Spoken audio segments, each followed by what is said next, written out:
I've got my spot set up with the tripod and I'm getting ready to load FP4 into the holders here. And here's my extra box for exposed sheets for the day. And there's the camera. I've got lenses and accessories here, so I gotta get busy while the light is still good. All right, I have been on one heck of a journey this morning already. I won't say everything, but I'll say almost everything that could go wrong did to get up to be able to take this exposure. Number one, I had taken the plate off the bottom of the camera and I was cleaning it and stuff, and that was like a month ago. I forgot to put it back on. Didn't have one in my pack. Happened to have one in the truck in the backpack as a spare backup. Got that resolved, and then I had some other fiddly issues here. I'm using the Portland 6-inch soft focus f4.5 lens, and I'm using the Sonar shutter, and I'm shooting whole plate with FP4 at EI50 because I'm making salt prints of these. So that's my setup, and when I meter the scene, I am at 1/30th of a second at f4.5, and that's what this first exposure is going to be. And I'm going to get that done, and then I'm going to switch over to the 8 3/4 to give a different perspective while I still have this nice fog hanging around here. So let me do that, and let me get the next lens on here. All right, I've got the 8 3/4 Verito on. It's even much softer than the Spencer Portland, and I'm shooting at wide open f4. Once again, FP4 EI50, 1/15th of a second this time. And this is where that Sonar shutter really pays off, being able to use these old soft focus barrel lenses with large format sheet film. This time I changed the composition. This was like a wider shot with the 6-inch, and on the 8 3/4 I brought it into maybe something like that. So I'm excited to see kind of like which one I like best, but I've got both. I've got the mood, the atmosphere, I got the mill and the fog, I've got soft focus, got all the right things. But who knows, because I had such a difficult time. I'll tell you a little bit about it now that I've got these 2 exposures under my belt. We'll head back to the darkroom here later today. I'm gonna go hike for a while, and then I'm gonna go try and find the wild horses, and then I'll get back and develop the film, and then we'll make a salt print. Anyway, so I forgot the quick release plate. That was like a complete disaster. I had everything. I thought I was dead in the water at that point, and I would have if I hadn't had that backup. Then the meter was dead, I didn't check it before I left. I normally always do, but of course I was in a hurry, get out the door at 4 a.m. at dark to get down here before sunlight. Battery was dead. Thank goodness I carry a backup with me in the field case that's in the truck, so I had to hike all the way back to the truck and get that, and you know, so on and so forth. Plus I forgot my dark cloth, so I had a jacket, a raincoat, and I had the dark cloth in a different bag. This is my whole plate camera, and I had it in my 8x10 bag. And so I luckily I always carry jackets, so I just used this jacket and it worked. But I'm going to go back and reprint my field checklist, and that's a good reminder for everybody, really. Even as long as I've been doing this, even I have those kinds of flub ups when you're in a hurry and stuff. So anyway, I'm gonna wrap it up here for the field part. I'm gonna go hike for a few hours. If I can find the wild horses, I will share some photos or video with you if I do.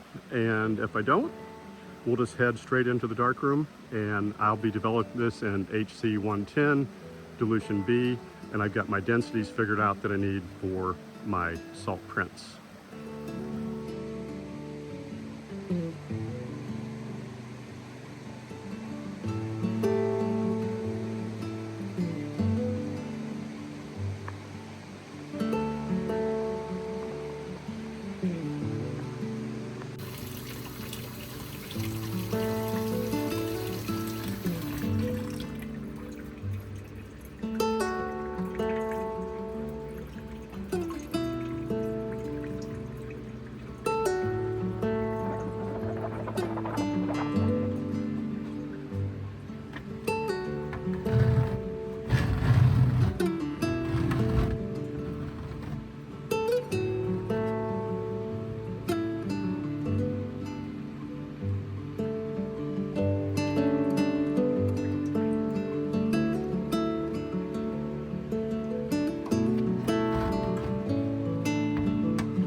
All right, we're going to continue on here and make these contact prints. So here's the whole plate FP4 negative, the first one. This was done with the Spencer Portland, the 6-inch. When I looked at that in the light table, I really liked everything about it. One of the things that I'll note is the contrast in lenses, and these older soft focus lenses is radically different. So there's more contrast with the Spencer Portland than there is on the Burrito. And that's what we shot on the second negative on the 8 3/4, both of these wide open. And so I'll have to adjust that or maybe adjust that during my printing process. So using the Highland LED light source, I've got everything set up. This is my standardized setup. I'll be doing 5-second exposure test wedges with a grade 3. So I'm splitting my time between the two light colors, and so yellow would be 3.1 seconds and magenta at 1.9. And then we're going to be developing in Ilford multigrade 1 to 10, and then water stop bath TF4. That'll get us through that part of the process. And then we'll be using Ilford multigrade fiber semi-matte. So that's what we're going to do. So let me get busy. I've also cut a little mask here so that the borders of the print remain white, and we'll see how that works out. I don't know if I like that or the black. I'm not sure, but either way, I'm gonna try it, and I'm gonna go do that test, and then I'll report back if we've got something usable here, and then we'll figure out how to work our way through hopefully a really nice print.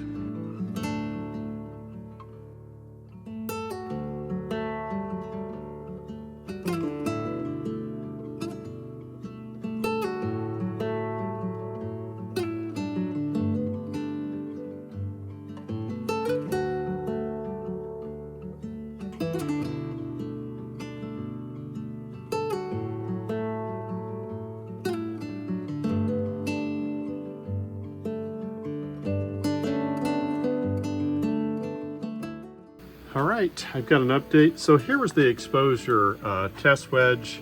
I went from 5 seconds all the way through actually 35, and I really wasn't sure, what to expect. It was just kind of a stab in the dark, but I liked the 35 seconds. So I made a full print. This is a split grade. This is, like I said, on the Ilford Warm Tone semi-matte, and it turned out great. We can get in there and look at that. It's kind of funny, once you see the black, you can really see how warm that paper is. If that were white on the border, you wouldn't notice it as much, but that's one of the things that I decided aesthetically was I really wanted that warm tone look for this particular series of work. So I'm going to contact print these like this with the black borders, and it really helps set the stage and the feeling. It moves it in that direction. So one of these are selenium toned, one isn't. You can kind of maybe see there, and we'll compare to this one. They probably look fairly similar. They do look different here to the eye for me. So that's the update. So I'm going to move over and start on the second negative. Now the second negative was with the burrito wide open at f4. It was developed for 7 minutes versus 6.5, and it's considerably denser. So it's probably 2+ or more stops denser. And I did that on purpose because this particular negative would be really good for like silver prints like this, platinum and palladium. But if I wanted to do salt prints, that's why I went a little heavier handed on the second one. And we'll see if I can salvage a silver print, out of that, and be able to get, like you say, a salt print out of it too. So anyway, let me go do that and I'll be back. All right, here we are in the second print. Let me come in. This one's a lot more subtle. There was more fog that moved in. I'm really liking the subtlety of that. I made two, one that was not selenium tone and one that was. And yeah, so this gives you a little bit better idea of it right here. So it turns out that I was almost right. The density of this negative, because of the different lens and the little bit longer development time, was right at 3 stops. So this particular one would very easily salt print really, really well. So I'm glad I've got this nailed down on the front part of this project. So I know that I've got a great combination. The other thing I would just mention here that I think is worth noting is these older soft focus lenses really have their own unique optical qualities and characteristics, and they vary pretty significantly between certainly type and even sometimes within the same make, like the burritos. Different focal lengths kind of behave differently and things like that. So anyway, I'll wrap it up here, but I'm going to pull these off, and then I'm going to dry them down, and then we'll come back and look at the dried down prints. All right, here we are, fully dried down on the first print. I'll give you a good look at this. Yeah, really happy with it. I may actually come back and print this at a little bit higher grade. This was printed at a grade 3, if you recall. Maybe, I'm not sure yet. I'll see later, but yeah, it's got that nice Spencer Portland softer type look. Now I have this same scene photographed with my 8x10 and with a real sharp lens, and it's really noticeable when you compare the two like that. So, and this is what I'm going for, is that little softer type look. So that's print 1. Let me grab the second one. And here we are on the second print. Now I had a lot more fog and mist, as you can see in this area. And what I found that's very interesting, and I do a lot of foggy, misty mornings, the Burrito does an exceptional job, meaning the Burrito lens does an exceptional job at really capturing that mist and fog. And so that's something that I just learned over time from using the lenses. But yeah, really happy with this.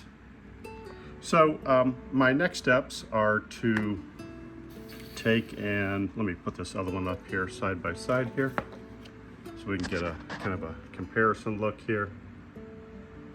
Two different focal lengths, just as a reminder. This is the 6-inch Portland, and this is the 8 3/4 burrito. Same scene, same tripod holes, just a slightly different perspective, and it really changes the kind of the feeling and the mood of everything. And that's another lesson for focal lengths, right? So my next steps, I'm going to take those same negatives, and I think I'm going to make either platinum and palladium, or possibly I can make a salt print with this negative because it's dense enough. Maybe a platinum and palladium with this, and then to see how I feel about those print types against the silver gelatin Ilford warm tone semi-matte. So anyway, take care, and I'll see you in the next edition of the Darkroom Diary. You can always connect with me at timlaytonfineart.com.